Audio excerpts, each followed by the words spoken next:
देखने में तो संत नहीं लगता है, देखने में संत प्रतीत नहीं होता। आजकल आपके यहां कुछ लोग कहते थे ना भैया, महाराज देखने में तो संत नहीं लगते हो, पुलिस के मारे संत बन गए हो या घर वालों ने भगा दिया है, बड़ा हट्टा कट्टा महात्मा है। उस संत को अपशब्द कह दिए और वो संत खड़े खड़े रो गया। क्या कर दिया मैया? रो गया। किसी व्यक्ति ने पूछा, महाराज आप विराजमान हो जाइए, बैठिए, आप इनकी बातों का बुरा मत मानिए। क्यों? क्योंकि जब आपने ये ऐसे भगवा कलर, भगवा रंग आपने पहन लिया है तो आपको किसी की बात का बुरा नहीं मानना चाहिए। सभी तरह के लोग समाज में होते हैं, महात्मा जी से कहा, तो उसे और क्रोध आ गया। महाराज आप बताइए, आप क्रोध ना करें, लेकिन आप रोए क्यों? तो रो करके उसने खड़े होकर के कहा, भैया जितने भी यहां समाज बैठी है सब सुने,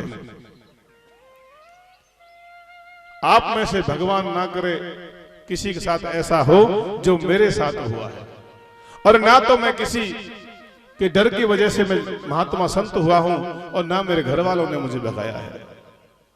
तो महाराज संत क्यों हो गए आप? सुनिए, आज भी मेरे पास खूब जमीन है, जायदाद है, खेत है, घर है, सब कुछ है, लेकिन जैसा मेरे साथ हुआ है ऐसा किसी के साथ नहीं हो। क्या हुआ है महाराज? सुनिए। उसने अपनी कथा अपने मुख से सुनाई, मैं आपको सुनाता हूं, सुनिए। मेरे दादा के कोई नहीं था, एक पुत्र था मेरे पिताजी, और कोई भाई बहन नहीं था। मेरे पिताजी के मैं अकेला हुआ और मेरे कोई संतान नहीं हुई। कौन कह रहा है? वो संत कह रहा है, महाराज मेरे कोई संतान नहीं हुई। समय बीत गया, खूब डॉक्टर वैद्य आदि हकीमों को दिखाए, लेकिन संतान सुख प्राप्त नहीं हुआ। समय बीत गया और जब उनकी उम्र 40 वर्ष हुई तो महात्मा बोल पड़े, महाराज जब मेरी उम्र लगभग 40 वर्ष के आसपास हो गई तो भगवान की कृपा से मुझे एक पुत्र प्राप्त हुआ। हमारे घर में बेटा पैदा हुआ, और जैसे ही बेटा पैदा हुआ तो खुशी का ठिकाना नहीं रहा। बहुत खुशी हुई, पुत्र हो गया। घर में पुत्र हुआ, बधाई बटी, खूब भगवान का नाम भजन आदि करवाया गया। लाडला बेटा था, खूब जैसे कहता था ऐसा करते थे। जब पुत्र लगभग 15 वर्ष का हुआ तो उनकी उम्र कितनी हो गई मैया? 55 वर्ष। तो हम 55 वर्ष के हो गए। एक दिन उनकी पत्नी ने कहा, महाराज 55 वर्ष उम्र हो गई है, पता नहीं कब ठाकुर जी का संदेश आ जाए और हमें जाना पड़ जाए, तो पोते की तो क्या चले, कम से कम पुत्र वधू का मुख देख जाएंगे, इस लाला का विवाह कर लीजिए। तो हमने जल्दी ही उस अपने छोटे से नन्हे से मुन्ने का उस लाला का विवाह कर लिया और बहू घर में आ गई। बहू घर आ गई तो सब कुछ कुशल चल रहा था, और विवाह के थोड़े दिन ही बीते थे तो एक दिन उस लड़के को दर्द हुआ। जब दर्द हुआ तो वैद्य बुलाए गए, डॉक्टर बुलाए गए, खूब दिखाया, लेकिन कोई आराम नहीं मिला। जितनी भी घर में संपत्ति इकट्ठी की थी सब कुछ बिक गई, धन जितना भी था सब कुछ बिक गया। अब जमीन जायदाद पे नंबर आया। सुन लीजिए भैया ध्यान से, किस पे नंबर आया? जायदाद पे, जमीन पे नंबर आया।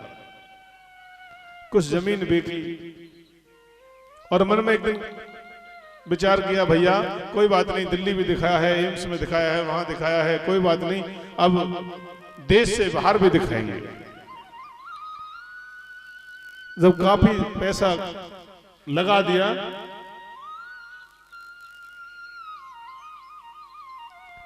तो लगाने के बाद एक दिन वो पुत्र घर में लेटा हुआ अपने पिता से बोला, महाराज पिताश्री, मैं ठीक होने वाला नहीं हूं। क्यों? कि जितना पैसा आपने मुझसे लिया था मैंने आपसे उल्टा ले लिया, मेरा आपका हिसाब बराबर। तूने हमसे कब पैसा लिया था और हमने तुझसे कब पैसा लिया? भैया आज बोल पड़े महाराज कि तूने हमसे कब पैसा लिया और हमने तुझसे कब लिया? तो पुत्र देखिए, वो लड़का, वो लाला, वो मुन्ना शुरू से ही, पहले से ही पूर्व जन्म की बात करता था, पूर्व जन्म की बात करता था। तो लड़का बोला, पिताश्री मैं बहुत दिन से आपसे कहता हूं, आप मेरी एक नहीं सुनते हैं। तो जब थक गया आप डॉक्टरों को दिखाते हुए, तो पिता बोला, बेटा आज तेरी सुनूंगा, तू क्या कहना चाहता है? तो लड़का बोला, पिताश्री अब मुझे आपसे कोई धन नहीं चाहिए, क्योंकि जितना मेरा आपने मुझसे धन लिया था वो सब कुछ पूरा हो गया। अब मैं आपके यहां नहीं रहूंगा, मैं चला जाऊंगा। इतने में उसकी मां आ गई। मां बोली, बेटा क्या बात है?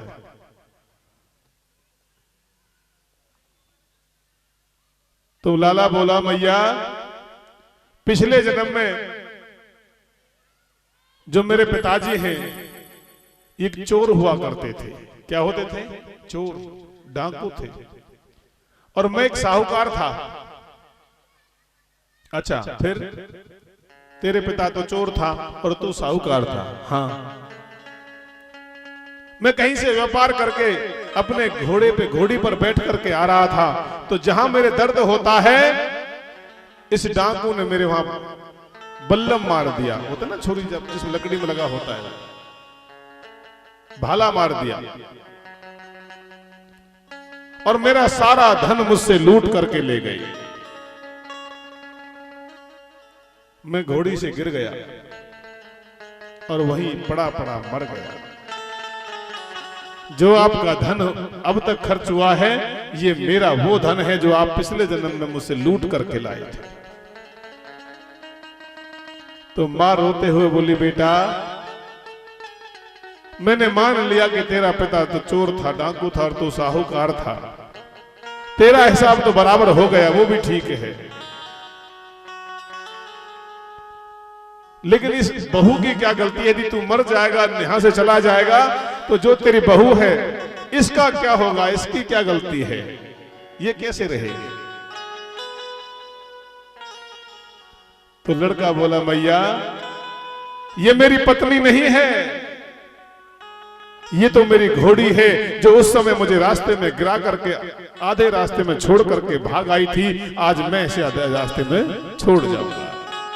उस दिन ये मुझे आधे में छोड़ के आई थी, आज मैं इसे आधे में छोड़ जाऊंगा। इससे भी तो मुझे हिसाब बराबर करना है। तो मैया हिसाब तो सदा सबका बराबर होता है, यहां नहीं तो वहां और वहां नहीं तो वहां। बोले वृंदावन बिहारी लाल की।